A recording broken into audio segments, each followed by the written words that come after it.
শনিবার পুরুলিয়া ভারত সেবাশ্রম সংঘের একটি অনুষ্ঠানে যোগ দিতে আসেন বিজেপি সাংসদ অভিজিৎ গঙ্গোপাধ্যায় ও কার্তিক মহারাজ।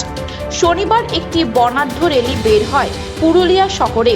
এছাড়াও বেশ কিছু অনুষ্ঠান আয়োজন করা হয় ভারত সেবাশ্রম সংঘে। পরে প্রতিক্রিয়া দিতে গিয়ে সাংসদ অভিজিৎ গঙ্গোপাধ্যায় ভারত সেবাশ্রম সংঘের ভূয়সী প্রশংসা করেন, বাংলাদেশের ঘটনা নিয়ে উদ্বেগ প্রকাশ করেন, সনাতনীদের এক হওয়ার বার্তা দেন।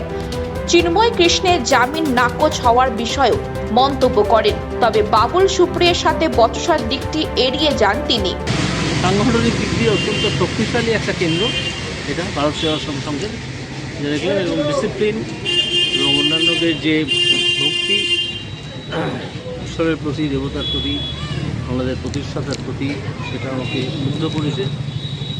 এবং এখানে যাদের সঙ্গে আমার ইন্টারাকশন হয়েছে, যে মহারাজদের সঙ্গে বা অন্যান্য এখানকার যারা যুক্ত, তাদের প্রত্যেকেরই ব্যবহার, আচার ব্যবহারে আমি খুব খুশি হয়েছি। আচার ব্যবহার অত্যন্ত ভালো।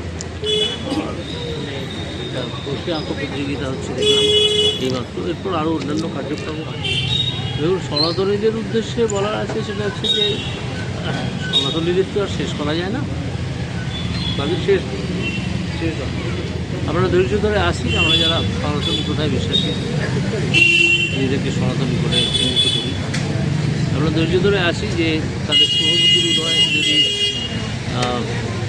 স্বাভাবিকভাবে না হয়, তাহলে এই শুভবুদ্ধির উদয়ের জন্য উপযুক্ত ব্যবস্থা আমরা করব। পুরুলিয়া থেকে মধুসূদন দেওগড়িয়ার রিপোর্ট, খবর বাংলা।